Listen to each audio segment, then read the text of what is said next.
fresh idea here, a new wave of chiropractors in which when you go to get your neck adjusted, every so often they just snap it completely. Every couple of patients dies. A Russian roulette of chiropractors, if you will.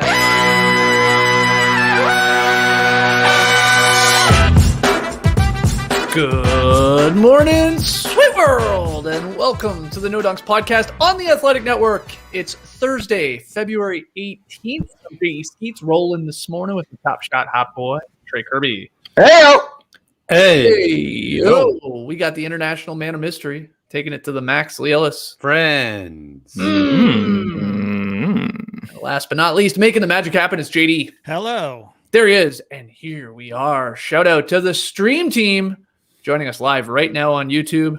Sorry, we started a little late here this morning. Lots going on at the No Dunks Classic Factory, but please like, comment, subscribe, and share the No Dunks YouTube channel with your friends. Tonight, February 18th, join us for another very cash edition of NBA Happy Hour. It's our watch party / hang party. We're going to fire up the live stream around halftime of the Raptors-Bucks game on TNT. That's the first game on TNT. So around halftime of that, we'll go live on YouTube to, talk about the game, sort of talk about maybe the all-star selections, the starters, probably, and whatever else we want to get into. We've been told that Lee's going to take down a couple glasses of red wine.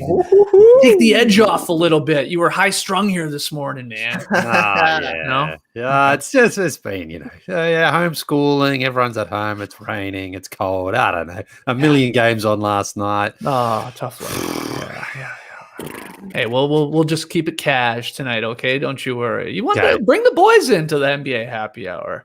Pop an OJ. Maybe they can just sub in for me. You can just talk to them tonight. I'll just cruise. All right. I mean, sure. We'll talk about what's that book series that Sebastian likes? Mr. Poopy Captain Pants. Underpants. Captain Underpants. Yeah, that's it. Mr. Poopy Pants. Same thing. Okay. That's tonight. So NBA Happy Hour. Hope to see you there. Also coming later today. I mean, JD, Thursdays, man. You got NBA bloopers dropping. New edition of that. That's coming up later this afternoon. And Lee, Poppin packs. Back in the mix. You've got a special guest lined up. You're going to pop a pack of 1990-91 Skybox. Can we confirm that, Lee? There it is. These are the cards that I will be opening. Yeah, I don't know if I'm popping or ripping packs, but it'll be with Amir Blumenfeld, fan of the show. And he was, I think he was popping packs on his Instagram a couple of weeks ago. So he does.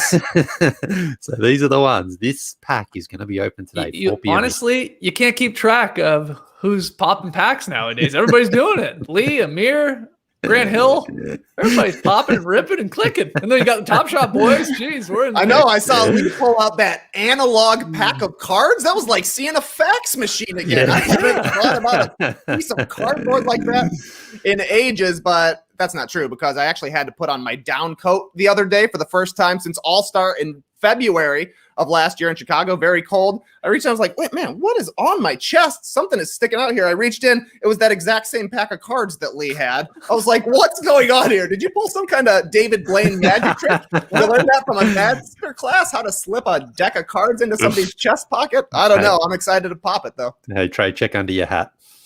Oh my God! Dude. It's like a Larry Bird rookie card. Speaking of just cards here too, let's stick with it. I sold a Fartin' Will Barton this morning on Top Shot. Trey. Hey. All right, cool. We're in the money, guys. Email us your questions and comments for the next Beach Steppin' podcast. Email them at nodunks@theathletic.com. Yesterday we hit the beach. We had a second podcast. Well, really third if you count what you need to know. Tass doing a great job with those mini recap podcasts. We hit the beach yesterday. Some fun questions. Some actually like legit good NBA questions too. We debated whether you'd rather start a franchise with Ben Simmons or Donovan Mitchell. Got into that. We talked about whether Jaylen Brown's rise, does that help or hurt Jason Tatum's chances of ever winning MVP? And then Lee had a great story near the end of it. One that I don't think I had ever heard, but Lee telling the story about Roxy turning into Steve Jobs and creating an app back in Toronto. And she was on the front page of the newspaper and all this. So yeah, go check that out. That's Beach Steppin' yesterday. A lot of fun. And finally here, immaculate items, always available for sale over at nodunks.com. Go check it out. Lots of gear there. Got the hoodies, some crew necks, t-shirts, Got the Good Morning Sweet World coffee mug, their shorts. I always forget about. Wow. Great stuff. Yeah, go check that out. NoDunks.com. Okay. Yeah, Lee, you're not wrong. There's so many games on last night. Some close ones, some great storylines. It can be difficult. Don't play the violin for us by any means, but it can be difficult to sort of keep track of everything. So I thought today, with all those games on, we'd play a little What You Got. What you got? What you got there? What you got? The beauty of What You Got, you can sort of jam a little bit more in to the show without going maybe deep or long on every single game, because sometimes we do the big takeaways. But again, great games on last night. I picked 3 guys that I'm going to throw at you to ultimately ask you a question. The Bulls, Trey Kerby, they rallied from a 25-point second quarter deficit. It was not looking good for a while, but they came back. Biggest one of the season now to beat the Pistons 105-102. That's game 1. The other game I'm going to throw at you, Damian Lillard, scoring 43 points, including the go-ahead 3-point play, not three-pointer, 3-point play with 16 seconds left to lift the Blazers over the Pelicans 126-124. I watched a lot of that one. That was fun back and forth. And then I'll give you this one. Sabonis, big monster game, 36 points, 17 boards, 10 assists as the Pacers beat the Wolves 134-128 in overtime. Indy erased a 10-point deficit in the fourth quarter. More entertaining win from last night. Doubles, da Blazers, or the Pacers. What you got, Trey? Come on, Skeetsy, you see the hat. Yep. The Bulls are back. Incredible comeback. You know what I say. First half leads. They don't actually matter. What a duel, though, between all-stars, Zach LaVine and Jerami Grant. But, guys, I'm a homer for the Bulls, but an unbiased analyst of the other 29 teams, so even I got to pay some respect to Damian Lillard doing it once again. Are you kidding me with this guy? Yeah. A night after eviscerating the Thunder, scoring or assisting on the last 18 points in a win, he hit a dagger 3 with 51 seconds, looked bored doing it. He was just like, okay, whatever. I guess I just got to carry this team to a win again. Then last night follows it up with 43 points, 16 assists in the fourth quarter, 11 points, 4 assists. He has scored or assisted on the last 15 points. Last night, he had the game-winning and one, as you mentioned, with about 15 seconds left. This was an MVP performance again from Lillard, back-to-back nights. After the game, it looked like he had just played the first quarter. Just like, all right, got to go back to my guys, see him in the locker room. It's crazy, man. The ability for Damian Lillard to just turn it on in the fourth quarter feels like he's never going to miss, feels like he's never going to make the wrong decision.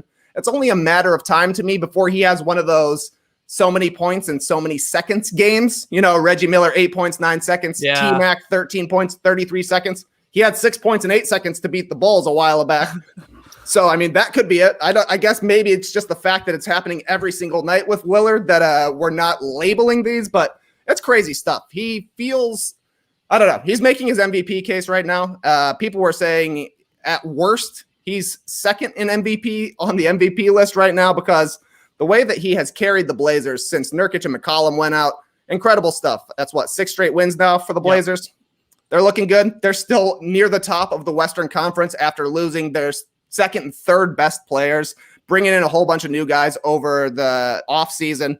Lillard, man, is there anybody you would rather have the ball in the fourth quarter right now? I mean, I know we talk about LeBron as always money in the fourth quarter, and there's no doubt about that. Kevin Durant can get his shot anytime, but Lillard right now, it's insane. Yeah, it's pretty special. Do you agree with Trey's pick there? What a professional this guy, rocking a Bulls hat and a Bulls sweater. That's right. And who knows, probably a Pippen rookie card in his back pocket that Lee somehow magically made appear. Check your back pocket. Yeah, check your shoe. Oh, and Bulls socks. Yeah, but still shows the respect for Damian Lillard and the Blazers. And again, the question was more entertaining victory, the most entertaining victory, I should say, with 3 options there. Where are you going? It is so hard to sort of look at any other game and think that a performance is better than a Damian Lillard fourth quarter, because we've seen it so many times. I've seen it so many times recently, but I will never, ever get sick of it because he is just that cold, calculating killer out there on the floor. You know, he knows that when he gets the ball, he's got that range from wherever. He can go inside if he wants, but he doesn't really care about who's defending him, how they're playing him. It's like if he's got the ball in his hands, he backs himself every single time. and he pretty much delivers. I mean, I don't know what his clutch stats are. I mean, maybe if Schumann's in the stream team today, he can tell us. But it feels like they're good. It feels They're like, good. honestly, like do you remember him missing more than one shot in a row, sort of late in that sort of clutch time, which is 5-point game with 3 minutes to go? I think 5 it is. minutes ago, yeah. It just feels like Trey said that he always makes the right decision, whether he's going inside and kicking it out to a guy, but he comes back and knocks it in. And I mean, those other two games, again, especially the Bulls and the Pistons there, the Bulls came back from a big deficit. Zach LaVine was again instrumental for Chicago, but it's just, I don't know. It's Lillard. It's he's just incredibly fun to watch. And also that other game, actually, the Pacers and the Timberwolves. I watched that one this morning, and I was like, I probably won't be talking about this. So that was actually a really fun game. Anthony Edwards was so close to his first game winner, the three that rattled out right at the end there. And I really actually felt bad for the Wolves this morning. They deserve to win if there's such a thing like that. And it would have been so good for the rookie to hit that big shot, but unfortunately they didn't, and the Pacers came back. Sabonis was great. Malcolm Brogdon had a dunk, which shouldn't sound surprising, but funny to see him go up and throw down a two-hander. I haven't seen that before too many times in his career. So a lot of fun games, a lot of huge comebacks last night. But if you give me one player to watch, one guy to watch right now, I'm going with Lillard every time. Fair enough. Yeah, that's why this was a tough one. The Bulls comeback was pretty special. Stacey King was on fire, Trey. I watched a good chunk of this comeback. Incredibly. I was watching, the first game on last night was the Magic Knicks, so I was sort of focused on that. And then the Knicks just went ice cold, and it turned into a bit of a stinker. So I'm like, where to go next? I asked it on Twitter.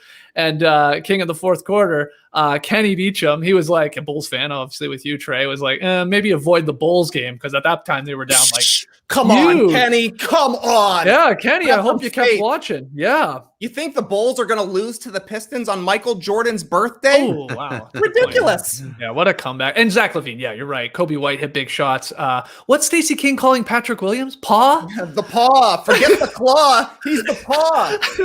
Incredible stuff. They compare him to Kawhi Leonard a lot, which, that's a little bit to put on Patrick Williams' back, but LeBron said it too. LeBron said he's got Kawhi-type hands, and when you saw him in the fourth quarter last night, he was ripping the ball out of the opponent's hands, looking like a man amongst boys, despite the fact that he is the youngest player in the league right now. I'm hyped for this guy, no doubt about it. He had 12 in the fourth quarter. Zach LaVine had 15 in the third quarter. Scored the Pistons all by himself. Clutch coaching from Billy Donovan. Are you kidding me? He sent all the young guys to the bench, basically, to start the second half. Wendell Carter Jr., Kobe White, and who's their other guy? Patrick Williams, actually, all went to the bench. He brought in Satoransky, Garrett Temple, and Thaddeus Young, the veteran bench mob, and they just started playing defense, and that's exactly what it was. Zach LaVine really dug in. I thought he ripped Josh Jackson at the top of the key and then started talking shit to him. Are you kidding me? Zach LaVine is talking trash about defense now. The game has changed. After the game, apparently in the press conference, he said, "The only men I'm afraid of are God and my dad." That's such a good line. Bars! Are you kidding me? That's the only men I'm afraid of. I'm only afraid of God and Dickie Ellis. I am a little bit now after hearing the way he's a bit of a temper boy, but I'd love to see him on the court. Anyways, the move, it really woke up the young guys. Once the Bulls got the lead in the fourth quarter, they never gave it up. Kobe White, like you're saying, Skeets, brutal game, but he had a huge three with a minute left. He hooked up Pat Williams in the corner for a three on the next possession. I'm throwing bows all over the place. I'm interrupting Laura in the middle of her episode of Imposters. Laura, 3-point game. Laura, the Bulls are back. I know, man. I know the Bulls are back. Can you shut up already? You keep saying the Bulls are back and big beef. That's all you say now. That's all I say now. That's 100% right, but it was a good one last night. Hard work pays off. 2-0 since the Carhartt hat came in the mail. Wow. What a comeback. And look, Jeremy Grant for the Pistons was putting on a show, too. I mean, that guy was looking like Lillard. He was unstoppable. And, unfortunate for him going for a career high. What did he end up with in the end? 43. Yeah. Couldn't believe, too, that Harvey Grant once scored 41 points in a game. I know he was a bit better at scoring the ball than Horace, but 41 for Harvey back then, that was, 40 back then was like 60 in that game. So I couldn't believe that. So he beat Pops there with the 43. That was a great game. Great comeback. And just to touch on Sabonis here a little bit, because you're right, Lee, Edwards had a chance, but the Pacers pulled it out. We got a great Instagram comment. We do look at these every once in a while. It was from Grant Jordan. And I want to bring this up because we had just been talking about, Julius Randle had just gone off for the 44 and like, ooh, is he taking like a Sabonis spot in the All-Star game or, a Vooch or, I threw Gordon Hayward in the mix too. Maybe that's unlikely. But Grant Jordan wanted to know, basically, I'm just going to paraphrase here. Why is there so much love for Bam Adebayo, but less so for Sabonis with what he's doing here? And, he's pointing out that the Pacers, hey, they're not, no Warren, of course, Oladipo gone. So they have no LeVert, who they get traded back in that deal.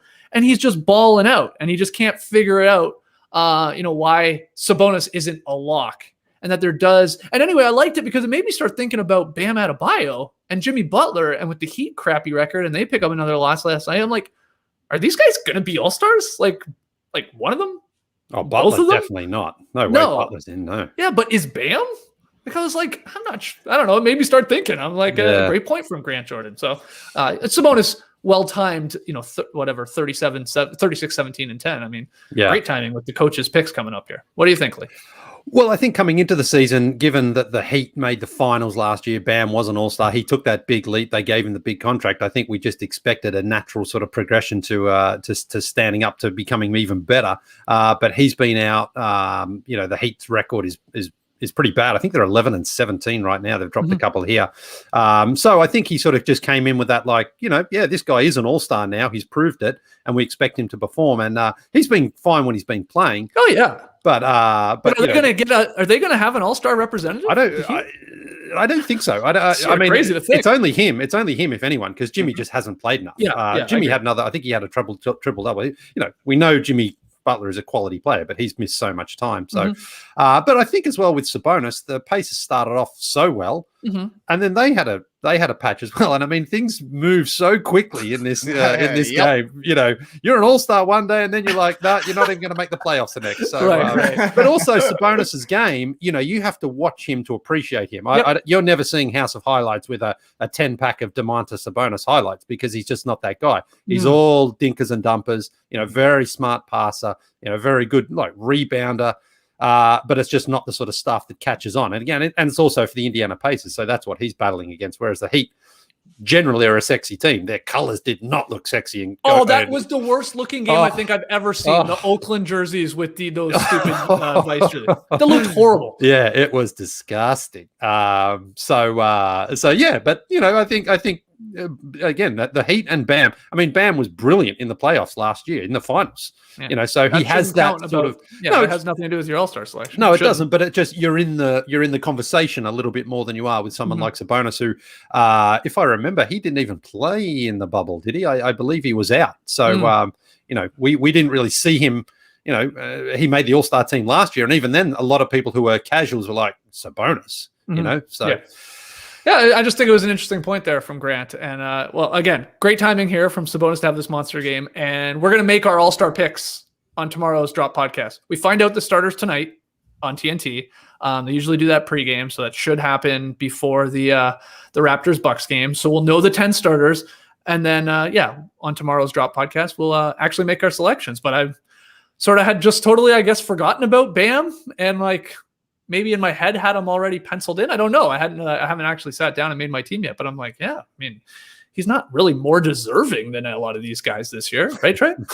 Yeah, I'm with you. He's penciled in right now. I think a lot, like Leah's saying, because of the bubble performance and the fact that Bam has improved this year. He's better than he was last season. He's still an elite defensive player. The Heat just are really struggling as a team for the entirety of the season. A lot of that is because they haven't had their full squad together, but it's not looking great, but I don't know. I think that Zach LaVine has jumped both of these guys in the conversation. He seemed to be past the debate stage, so it's going to be like maybe somebody between Jerami Grant, Bam, Sabonis, Gordon Hayward is probably in the mix, and maybe it honestly just comes down to who's playing the best as we get closer, right? Like we're talking about the timing of everything here with Julius Randle playing incredibly well this week and Domantas Sabonis having a great game last night compared to Bam. So maybe it is just a factor of who has the greatest game on the night that coach happens to be voting. Yeah, it's honestly possible with some of these guys. And they must have to make their picks really soon. I think the coaches like soon after the starters, because I'm pretty sure the reserves are announced early next week. I think it's next Thursday. I don't think it's even next Thursday, No? Lee. I thought usually it was like, It usually is, but I remember reading the first press release and I think I was taken aback by like, oh, that's like maybe Tuesday on TNT. You know how they're doing those games?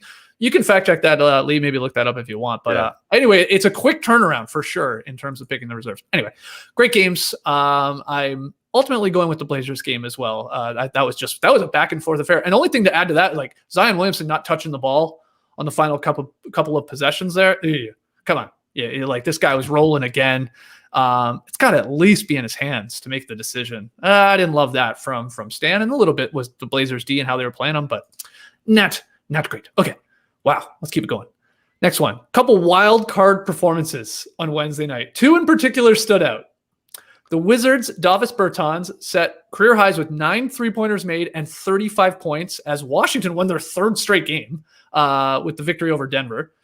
And then the Warriors game, that ugly-looking game, aesthetically, Curry hit the go-ahead 3 in overtime. He's the headline. But it was teammate Kent Bazemore who tipped in a key miss with like 140 left in the extra frame to help the Dubs to the overtime victory over the Heat. Baze finished with a season-high 26 points, and he had not just that tip-in, he had timely buckets down the stretch in the fourth quarter and a couple more in overtime. So the question is here with the What You Got, who deserves the holy crap, I forgot about that guy, Performance of the Night award more?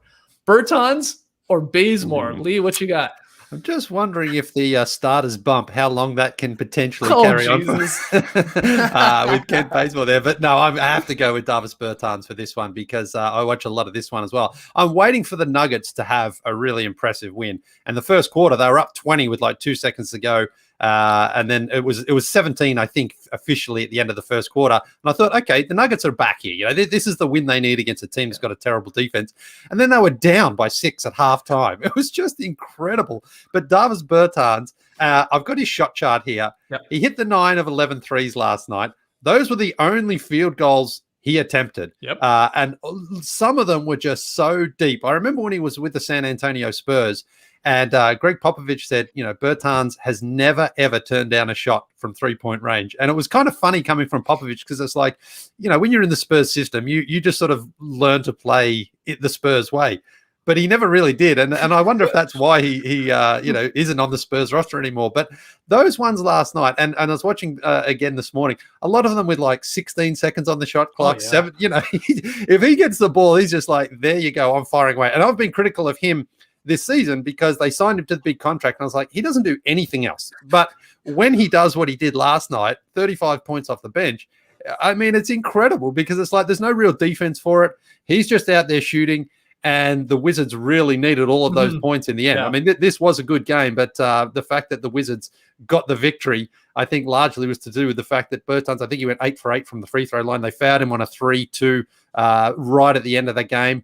And then it was Bradley Beal who knocked in the 2 free throws on the last possession. So I don't know if you guys saw it or not. It was JaMychal Green. The verticality was like on the first look, I was like, oh, he's fouled him. He's hit him for sure. Yeah. The second look, I mean, he sort of drifts into him. Beal created that for sure. That's right. Yeah, wisely. Beal, you know what I think happened? I think because there was so little time left, I think Green was thinking Beal's going floater here, like one step out, one dribble more. And he's like, well, I'll challenge this because Beal's got to go up. He's got to try and beat the buzzer. And Beal like wisely instead went one more drive, like a little bit closer to the rim, and then like had Michael sort of up in the air. And then he was like, well, now I can create the contact, in my opinion. Yeah, I actually had no problem with the call. Yeah, and he crashed to the ground as well. Like it was that was it as well. But it was closer than it looked at first for me anyway. But yeah, Bertans, just incredible stuff last night. And I mean, it was a wild game, that one, because the Nuggets are desperate for a victory, and it looked like they were going to pull it off there. Jamal Murray hit a big 3 too, but man, the Wizards are just flying right now. Maybe they'll have a couple of All-Stars. Wow, geez, I'm back in the mix. The Wizards are like in the playoff race, though, so I guess don't count down. Trey, is it Bertans or Bazemore for you for the holy crap? I forgot about that guy performance of the night. KYP, Skeets, know your personnel. Lee's a shooter. I know he was going with the shooter. I was more impressed with Kent Bazemore looking like little Draymond out there last night.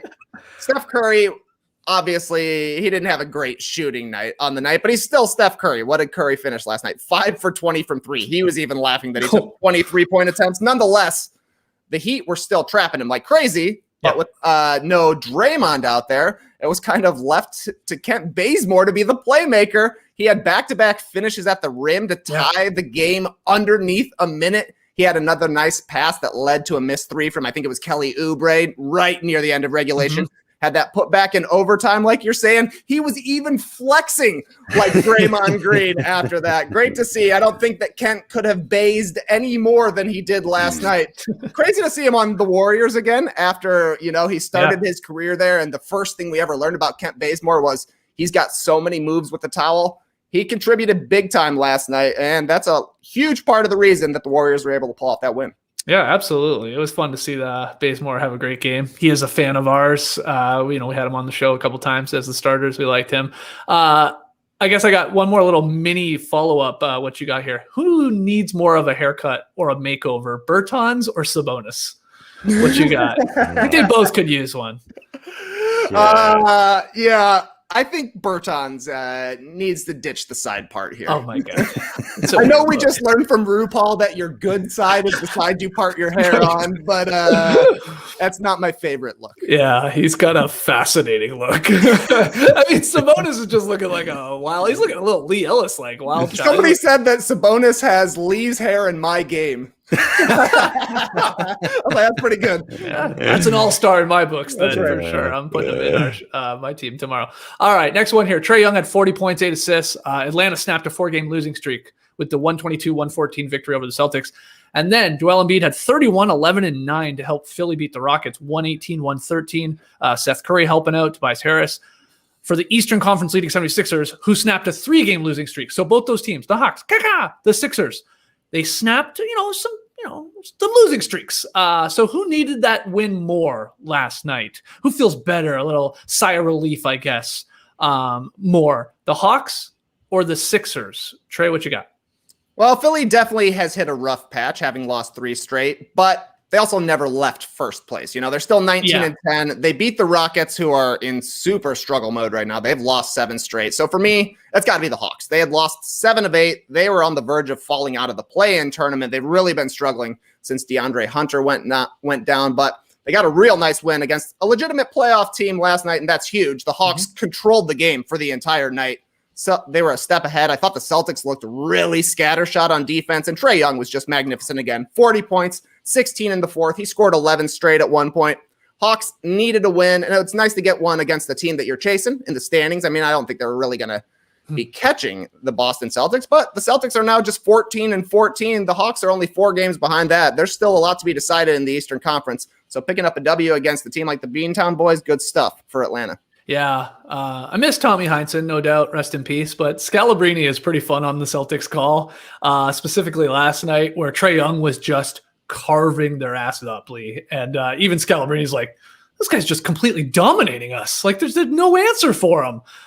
He's just making the right play after right play, either scoring or setting up guys. And I think he's pretty good on the call, Scalabrine. But what do you think? Who needed that one more? The Sixers? They keep doing this thing where it's like, Embiid's not there and Simmons goes off, or Simmons wasn't there last night and Embiid goes off. Like, which one, Hawks or Sixers for you? Yeah, I'm also going with the Atlanta Hawks because they need a win. They've got to get back to where they were early on to this season, where they looked like they were a playoff lock team. And so a big win against the Celtics, who just came off a big win. They were on the second night of a back-to-back, but you sort of think just the Celtics at home are going to be tough. But Trey Young, again, causing a little bit of controversy with some of his how he gets those foul calls. That's going to become a topic, and it seems to be whenever the Hawks are playing well and Trey Young's playing well, that's something that people point to. But listen, he got there and he knows how to get those fouls, and he gets the free throw line and he knocks them in. But in that fourth quarter, it was, like Damian Lillard, where he was like, I want the ball. I want to go and make these shots. And he stepped into them. He didn't back away from any of them. And that's what you want to see from your franchise player, the guy who just is not afraid to step up into the moment and knock it down. So this one, was one of those games as well that sort of just it dragged on and on and on because the Celtics kept it just close enough but the Hawks couldn't put them away.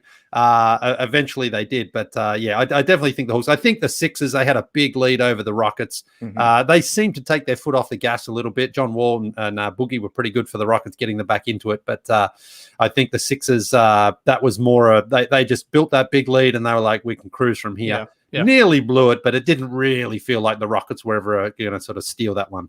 Well, you had to watch the end of the Hawks-Celtics game because Atlanta keeps blowing games this year. There's so many bad fourth quarters that I was like, this is far from over. When they had played really well, like Trey said, they sort of had dominated the whole game through 3 quarters. They were a step ahead of the Celtics. Trey was looking great. And I'm like, they better win this game. They can't have another one where like you've outplayed them for like 36 minutes and you just give it away in the fourth. So I agree with you guys. I think it is the Hawks coming through there. That was special. And Nate McMillan coaching them actually right now because Lloyd Pierce flew back to Atlanta here for, I believe, the birth of his second child. I think it's his second kid. So sending our best to the Pierce family. I think he's going to miss a couple games. So Nate McMillan, he's obviously coached how many games has he probably coached in the NBA? Ton. He coached a long time, right? For sure. Yeah, I would think so. So obviously not new to the job, and he got the victory there last night. Final one here. We would not be doing our job if we didn't let you know that we celebrated some no dunks moments during a very busy night in the association. First up, the Blazers and Pelicans combined to give us wedgie number 23 on the season in New Orleans. Here's our boy, Blazers color commentator Lamar Hurd on the call. In this early going, Cantor going to work once more down in the block. Jones Jr. and we got a wedgie. No dunks. We got another wedgie. Wedgies and jump balls this year. It's got to be a record. We're approaching record territory. You know, they said that they were, I think, ahead of schedule. I think the pace of wedgies this season is above anything that they have experienced so far. That's right. Lamar knows. The knowledge. Okay, hold on. He's all over it. But also last night, Trey, I get to bring this beef to the table. You usually do this honor, but the league served up some tasty beef. Rudy Gobert, he was hungry versus the Clippers in the late game. So let's roll that beautiful beef footage, JD.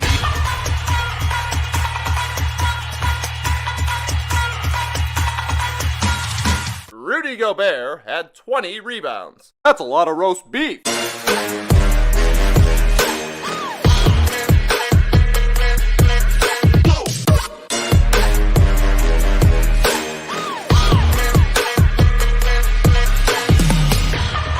Wee Trey stylish beef.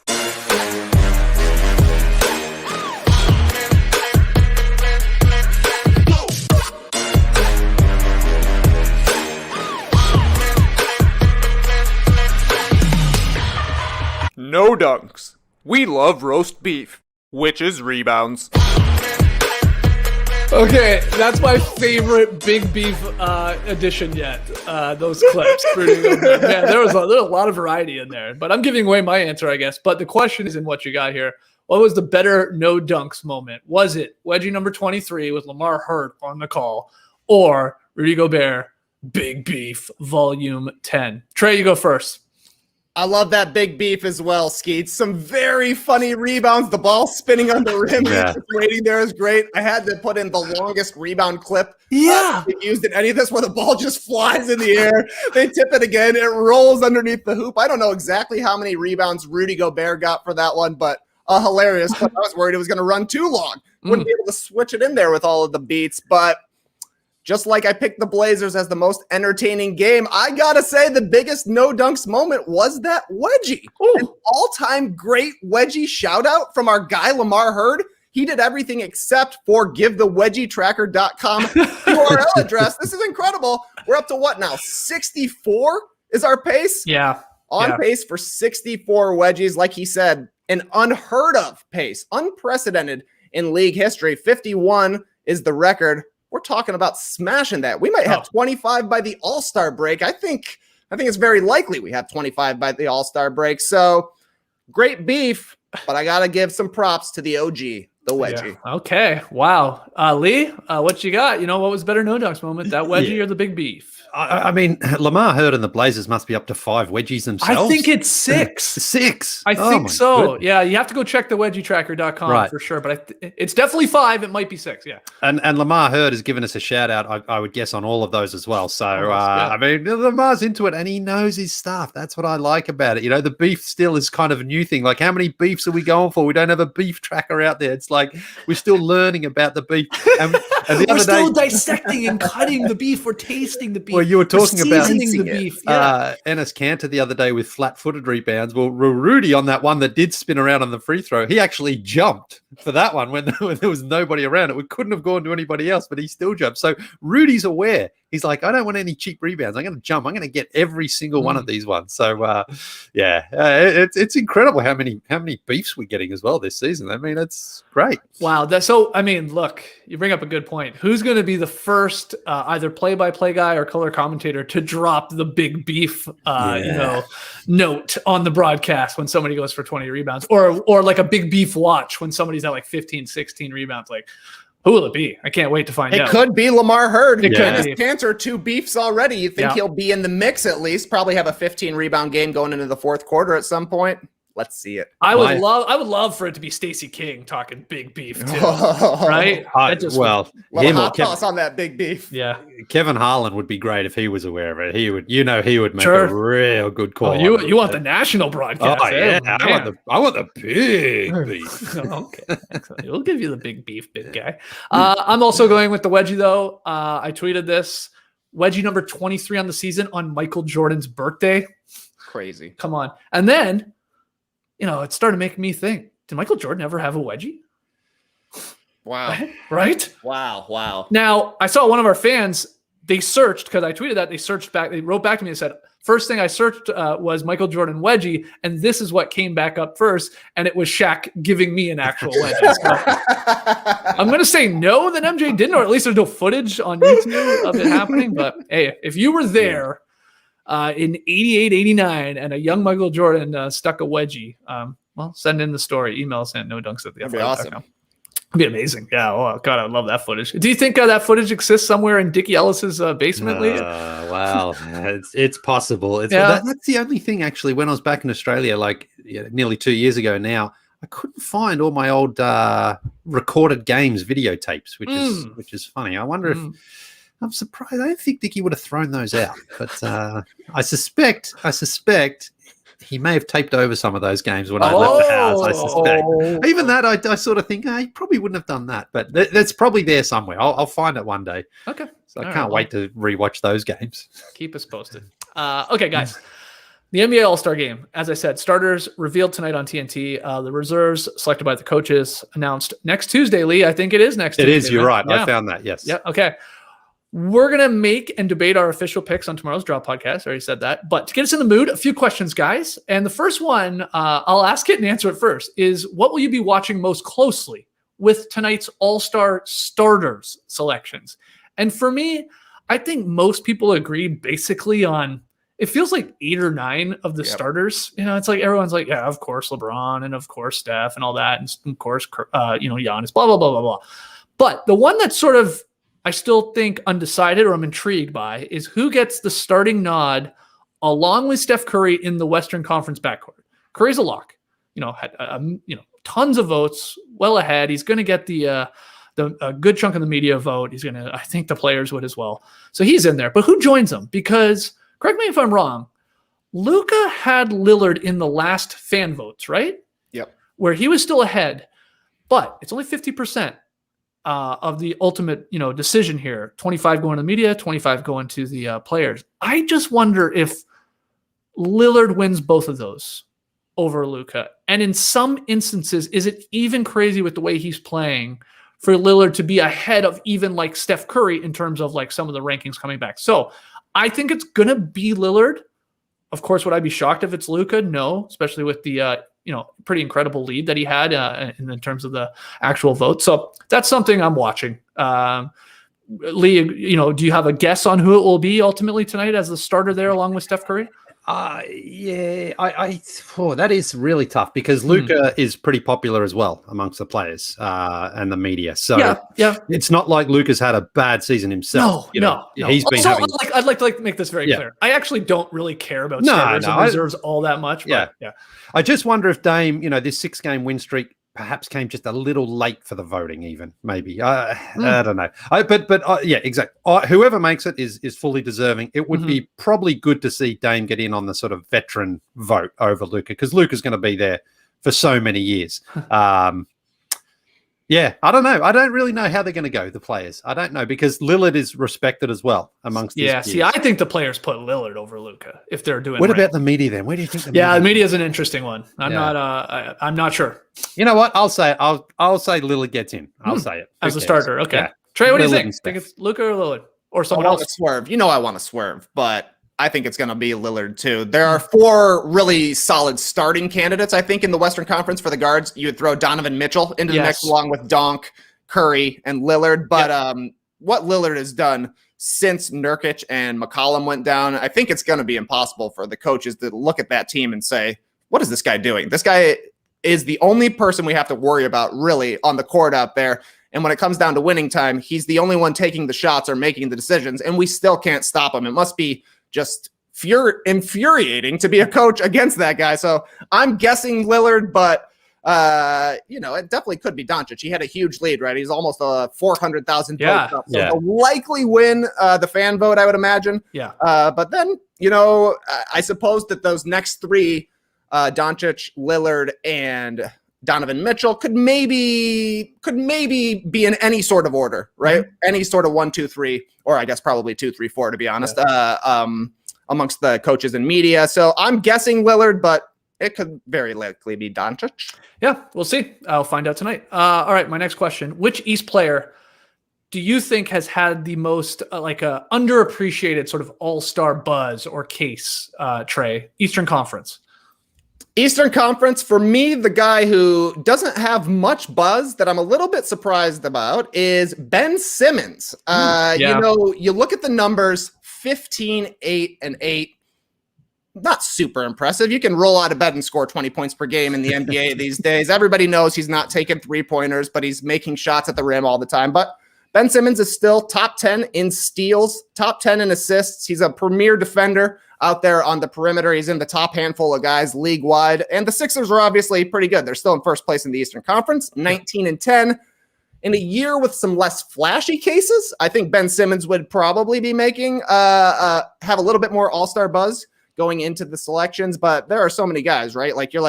There could be 2 from the Charlotte Hornets that are going to be in the mix, right? Yeah. Like LaMelo has really opened some eyes. Gordon Hayward has had a solid season. He's outscoring Ben Simmons. So it just feels like there's no Ben buzz right now, but he should be higher on people's lists, I think. Okay. Lee, do you have an Eastern Conference player?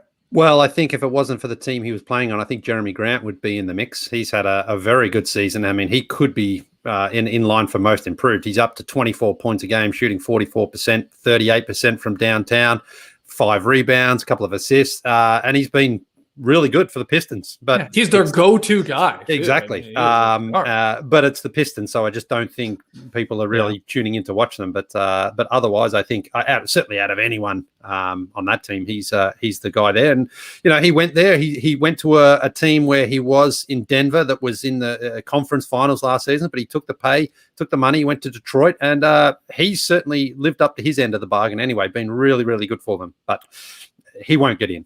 You don't think so? Yeah, we'll see. All right, well, let's ask the same question, but for the Western Conference. Which player in the West, Lee, has the most underappreciated all-star case? Well, I'm going off the board a little bit, I think, with this one, because the Jazz we know are getting 2 for sure in Donovan Mitchell and Rudy Gobert. And there was talk about Mike Conley, who's been out now for, I think, 5 games with a hamstring injury, potentially being their 3rd. But what about their second leading scorer? The guy Lee, do it. The guy who is an absolute lock right now for 6th man of the year is Jordan Clarkson. I mean, the team that has the best record, and he's going out there now. Last night, he actually shot the ball badly, had a terrible shooting night, but he hit the 8 threes against Philadelphia last week. He has been fantastic. And when you look at the Western Conference, just how good the Jazz have been, 20 out of 21 wins right now. I mean, they if Mike Conley was playing, they could maybe have a case for 4 All-Stars, which we don't see very often, but it has happened a couple of times in the past. The Celtics have done it, the Pistons done it, but also for Jordan Clarkson, a guy coming off the bench to be an All-Star is very rare, though not unprecedented. It has happened. Kevin McHale did it. Dan Marley did it. Kobe Bryant, when he was in his second season, he only started 1 game for the Lakers that year, but, it's Kobe Bryant. He was probably voted in, wasn't he? I believe so. I believe he started, But I think he's got a very strong case. I mean, the way that he has been playing for Utah, the effect that it's had, the team is winning games, and he's shooting the ball overall very well, other than last night where he sort of stunk it up. But I think he's got a case. I think he's definitely got a strong case. I mean, if you were to have 2 All-Stars from one team, now Rudy obviously is not a big scorer. He does other things for that team, but generally the guy who's the second leading scorer is in that conversation, and Jordan Clarkson doesn't really seem to be in it. But I think he deserves some consideration. Yeah, I love it. I love that take. I actually sort of had something similar down, but I didn't want to come off like an asshole because the Jazz are just winning a bunch of games and people like Mike Conley. But I'm a little dumbfounded by how much support there is to get Mike Conley in this All-Star game.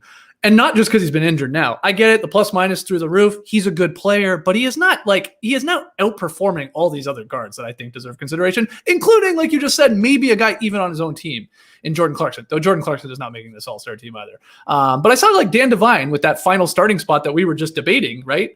He had it as a 6-way race between Lillard, Luka, Mitchell, and then Mike Conley, Chris Paul, and Devin Booker. Obviously, he had Steph Curry as his lock. It's like, okay, I love Dan Devine. He's the kindest guy I know in the world. So I know what he's doing here. He's just doing the old, well, what about this guy? But Mike Conley does not deserve really to truly be in this conversation with a lot of these guys. I'm sorry, it's just the way it is.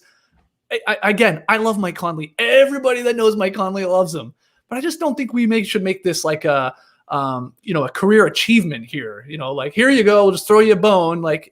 He's not killing it. He's on a great team. He's playing his roles incredibly well, but he's not an all-star this year. I mean, come on. Have you checked his Raptor War? Yeah, I'm sure his Raptor War is amazing, guys. I get it. Raptor War is I'm happy you set that up though, Lee, because I've been thinking about that for a while, and I just didn't want to come off, even though I'm sure I just did as the asshole saying Mike Conley doesn't deserve to be an all-star. Get out of here. But he does it. He does it. There's too many good guards, and I'm with you even. I think Clarkson deserves just as much like credit or praise or whatever you want to call it, a case to be made to get into the game, which he won't, but still should be talked about a little bit more. Anyway, can't wait to debate our picks tomorrow, though. Always a fun show. Always a tough one to wrap your head around because we got 4 guys making all their all-star picks, but we'll do our best to, lay it all out. And, we'll probably agree on 8 or 9 of them. And you get to the sort of the end of your all-star roster and that's where the fun begins. But I will say, I also heard this on, I think it was Windhorse's podcast this morning. They are going to be apparently doing the drafts for this All-Star game. Nice. That's what I think. I don't know if it was McMahon or Bontemps. I can't remember which Tim it was that said that, but that apparently we're going to do the captains and drafting again. Like what? I mean, when are we going to find out about what's going on with this All-Star game? If it's even happening. It's so strange because I sort of just assumed. I don't know about you guys. It was like, all right, that's on the back burner here for this year, and we'll just go east-west. And if we play this, obviously meaningless game, we're going to just play it with like we used to. Guess not. We might be drafted they'll again. Have the Elam ending then as well. I mean, that worked last year. I mean, if you're going to play it, you may as well just play that as well. Fun. Yeah. I guess we'll see. All right, so making our all-star picks on tomorrow. Do you have anyone else, Trey, in the West that's underappreciated? DeMar DeRozan has an all-star case, I think. You would maybe have him on the same level as a Mike Conley and a Jordan Clarkson of guys who aren't getting talked about really, but could make the game. The numbers aren't crazy, 25 and 7. Those are roll out of bed numbers like we're saying, but the Spurs are pretty good. DeMar DeRozan, he's their best player. He's been their de facto point guard. I think he has a case, but we saw DeMar DeRozan score 25 a game for the Raptors. So to go back to 20 a game, it looks a little bit weird. The Spurs are having a very solid season and they are certainly outperforming expectations, I would say, but not a lot of people talking about DeMar DeRozan right now. In another year, in a year where a team could actually have 4 All-Stars in a game, maybe DeMar DeRozan gets in, but I don't think it's happening this year despite a nice season. Absolutely. All right. We will get to tweet of the night, but first, quick word from our sponsors. Just a few days ago, Lee asked the question that touched me deep in my soul. Are you not in love with soil? Are you not? Yes, Lee, I am. Thanks to Masterclass and Ron Finley's gardening class. And I'm also in love with Masterclass. But you will never guess what I found myself watching late one Saturday night all by myself. You guys got any guesses which of these master classes I fired up over the weekend? Oh my God, there's so many. There's a lot. Anything. So Gary Kasparov chess. Sure. Good guess. No, it wasn't Gary Kasparov chess. It was Ken Burns teaches documentary filmmaking. Wow. I don't think I've ever watched a full Ken Burns documentary. I love his photo cropping in iMovie. Nonetheless, I had to check out what Kenny had to say because I've got a legitimately great idea for a documentary, but I've got no clue where to start with making it. Okay. But with Masterclass, you can learn from the world's best minds anytime, anywhere, at your own pace. I'm going to finish the Ken Burns one, and then I'm going to watch the Werner Herzog one about filmmaking, and then I'll probably watch the Carlos Santana one so I can learn how to play Smooth and Maria Maria. I assume he teaches specifically those two songs. That would be a perfect masterclass to me. But that's just me. With over 100 classes from a range of world-class instructors, that thing you've always wanted to do is closer than you think. You don't have to finish the whole thing at once. You can just dip in for 10 minutes at a time here or there, get some gems dropped in your head, implement said gems, come back for more gems later. You got to check it out. Right now, you can get unlimited access to every masterclass. As a No Dunk listener, you're going to get 15% off an annual membership. So go to masterclass.com/nodunks. That's masterclass.com/nodunks for 15% off Masterclass. I'm very excited for the untitled Trey Kerby documentary that, if it's anything like Ken Burns, is going to be 58 hours long. Well, Skeets, I'll give you a little backstory here. The documentary, it has a title, despite the fact that it doesn't exist yet. It's called Dead Ball, and it's about the interweaving of the Grateful Dead and basketball throughout history. So if you're talking about a 58-hour documentary, it certainly could be. It could be. It could be very Burns-like. Okay, I'm looking forward to it. I can't wait till you learn everything in Masterclass and you put it into practice. Lee, what were you going to say there? Well, I was just saying I was looking at my list, and I do have Gary Kasparov in my list here, actually. Yeah, I'm looking forward to watching that one on chess because my son plays, my 8-year-old. He's not bad. I want to see if Kasparov can turn me into a chess master. I've also got a run. I just realized I got here. Apollonia Polan teaches bread baking. Ooh. I love it, man. Just got to add all these skills. I'm a worldly man. You're already the international man of mystery. You're going to take it up to the next level. Great stuff. Okay, let's get to tweet of the night. Tweet of the night. Wow. Twitter. What do you got, TK? Yesterday on Tweet of the Night, we saw Life of Kate's fire turn-up basketball tattoo. Skeets said, we need another No Dunks tattoo, but it cannot be Lee's face. Yeah, right. And let me tell you, the people stepped up. I mean, those are good, but we got enough of these. We need some variety here. Yeah. The people stepped up. We got a tweet from NJP, who said, I just listened to today's No Dunks Inc. and Trey Kerby. I'm ready to be the one to take the plunge on a Trey tat. I just need an idea. Okay. NJP suggested a poorly drawn picture of the time I fist bumped Guy Fieri, which would be great, but it is risky to get a celebrity tattoo. Even riskier to get a tattoo with 2 celebrities on it. Right. Very risky. My man, Big Smooth, he texted me last night. He said he might get a big beef tattoo. I don't know exactly what that is. Maybe it's similar to the turnip tattoo, a basketball that looks like a roast beef sandwich. Not entirely sure, but I want to hear some ideas. What could be a tattoo that NJP could do? Because if you're hopping on Twitter to say it, that is a binding contract, as we all know. You can't just tweet something out and not get called out for it. So this person is going to soon have a Trey Kerby tattoo on their body. Okay. Yeah. Hair beret. Gotta be. All right, done. Yeah. You want the guy to get I think this is a guy, right? That's saying he'll get the Trey tat. That you want Trey when his hair looked like it was a beret? Is that what you're saying? Yeah. Okay. Yeah. I mean, Like that really like was our first season, I think, down at NBA TV. It was like, okay, I guess the beret's here for good. Now you see Trey in a beret. It wasn't there for good. He got rid of it. Oh no, I thought he might have. I thought maybe this would be his thing. He'll just be known as the beret guy. And you've seen Trey in a beret. Didn't you put up something on? Yeah, because Shaq was wearing one the other day. Yeah. Trey basically has the same jacket, so yeah, he took a photo. Yeah. I want to see it, man. Well, what about the Groot? What about you? The Groot is good. Yeah. And then, like, weren't people responding to this guy on Twitter saying, whatever the tattoo is, it has to be on the back? That's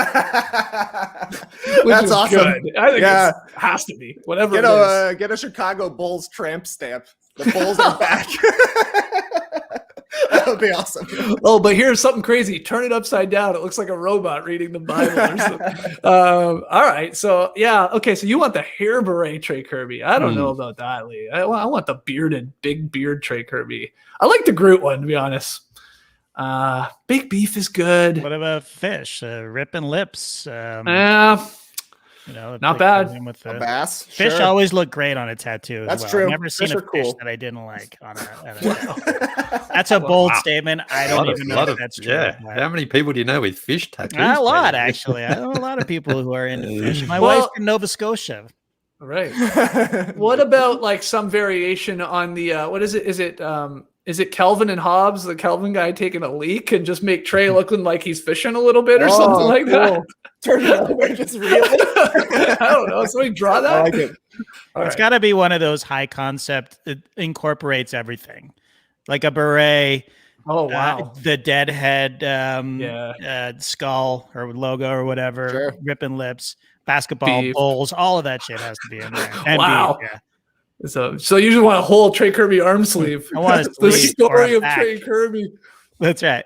Oh yeah, go through Trey Kerby's Instagram account. He has the greatest Throwback Thursday photos of all time because Sally Kirby took a photo of Trey every single day. I'm convinced. More photos than Lee Ellis, I'm sure.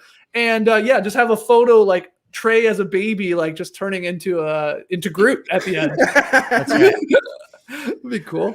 All right, keep us posted. And definitely, if that tattoo happens or you decide on something, let us know and take a photo like Kate did with her turn-up basketball there, which is fantastic. I don't have it in front of me right now. I'll have to share it at some other time. But remember how we were talking about, like, Kate is now going to have to always explain this turn-up basketball to people. And she wrote back and said she's actually a teacher, so she is like it's visible and is asked about it a lot and already. And she only had it for a couple days, but I'll share that whole story at a later date.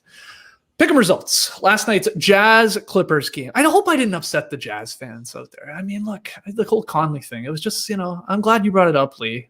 They're usually pretty chill on the internet. Well, that's what I'm worried about, man. Like, what have I done? It'll be fine. Mike Conley shouldn't be an all-star. Mike Conley should have been an all-star. Yes, absolutely, but not now. And I heard Simmons, running with my point from the other day. The best thing for Mike Conley is to never make an all-star game at this point. He'll be the greatest player to never have played in it. That's good. That's something. That's something people will remember you by and talk about. How did Mike Conley never make an all-star game? You don't want to make one just get thrown a bone here because you're scoring 16 points per game on the best team in the league. No, come on. Anyway, the game last night. We took the Jazz. A lot of us did. Traded. Lee did. I did. They were favored by 3.5 in LA. No Paul George. It was close for a good chunk of it. They pulled away, though, in the second half. Despite Clarkson having a brutal game, like you said there, Lily. We get the victory. Tass swerved. He takes the L. Trey, you're 5-8. Tass is 6-7. Lee, you're 7-6. And I'm 8-5. Just like that. 5, 6, 7, 8 in the win column. So tonight's game, Brooklyn. And is it the Lakers? That is correct, right? That's the second game. Now, no AD. No, we don't know about Kyrie. No KD. Not Kyrie, sure about I Kyrie. think is probable. He's a probable? Okay. Yeah. So, take that into consideration when you're making your picks. I assume LeBron is playing, right? I don't know why he wouldn't be. So, Lee, where are you going tonight? Nets. Oh, I should give you the line. The Lakers are favored by 2.5. Yeah. Feels weird picking against LeBron James, but just sort of think the Lakers haven't been playing super great basketball lately. And I'm making this pick assuming Kyrie's playing. I like that Nets offense, so I'll take the Nets to win the game. They just have to win is that right? I believe that's right, man. They don't even need to win. Well, they can lose by 2 points. Yeah. So give me the Nets. They could lose by 2 or 1. LeBron James game winner, and they would still maybe cover. Trey, where are you going? I don't know. I'm not sure about this one because it feels like the kind of game where LeBron could say, oh, people are thinking I'm going to lose this one. No AD around here. They got 2 of their 3 ready to go. So I don't know. I got a feeling we're getting a classic LeBron tonight. Give me the Lakers. I love your thinking on this one, Trey. We got a lot of MVP talk over the last couple of days. Lillard, obviously, Embiid being in and out. Oh, they stink when he's not playing. That helps his case. Blah, blah, blah. Jokic doing his thing. LeBron, season here's all. And this is a nationally televised game versus a good Nets team. No AD. The Nets don't play defense. Why couldn't LeBron put on a crazy performance tonight? I will take the Lakers to win by 3 or more as well. So I'm with Trey. Let's find out who Tess has. Give me the Nets. Kyrie Irving will not miss this game for anything, and he's going to show his old teammate LeBron James what he can still do. Give me Brooklyn. Okay, interesting. He's going with the Kyrie angle. Tess is locking it in that Kyrie's going to play on this one. He wouldn't miss it for the world. Do what? I guess because he just wants to show LeBron what he's missing, I guess. So there we go. We're split on this one. Great. Lee and Tess taking the Nets to obviously get the victory or keep it close enough. Trey and I need the Lakers to win by 3 or more. Good luck to all tonight. Back with the NBA happy hour. Today, we got NBA bloopers. We got Poppin packs. So, join us for any of those shows or check those out on YouTube. Happy hour tonight. Firing up the stream at halftime of the Raptors-Bucks games. We'll probably be talking about those all-star starter selections. We'll have some laughs, have some drinks. Lee's going to drink a bottle of wine. It'll be great. So I keep adding a little bit to your assumption. Yeah. Big bottle. Yeah, that's right. So join us tonight for that. That'll be fun. Email us your NBA questions for our next Beach Steppin' podcast, nodunks@theathletic.com. Grab your No Dunks merch at nodunks.com. And if you don't subscribe to The Athletic already, please do so. Go to theathletic.com/nodunks to sign up for just $3.99 a month. Awesome offer. I got so much my tabs. Lee, I know you're a big tab guy. You got a million tabs open. Yeah. I mean, if you could see mine right now, I have so many all-star picks columns I want to read. Yeah, like the Athletic guys. I got a couple of people at the Ringer. Shout out again to Dan Devine and all those guys. Oh my God. So Ben Golliver's, Stein, I think I have. So I'm going to consume all this at some point today and then ultimately make my decision. So shout out to Ben Golliver. He's got his bubble book out too. Well, it's not out yet, but it's got to release the cover, I think, is what they've done. And you could pre-order that book. Yeah. Yeah, inside the, what's it called? Is it called Inside the Bubble? I don't know off the top of my head. Ben, maybe. Yeah. So anyway, check Ben Golliver.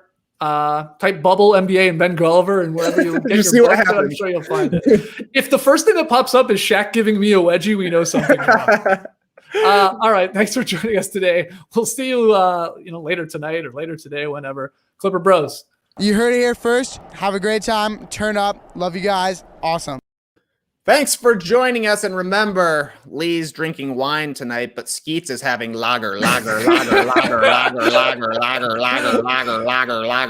to go buy some, actually. Embrace the day, people.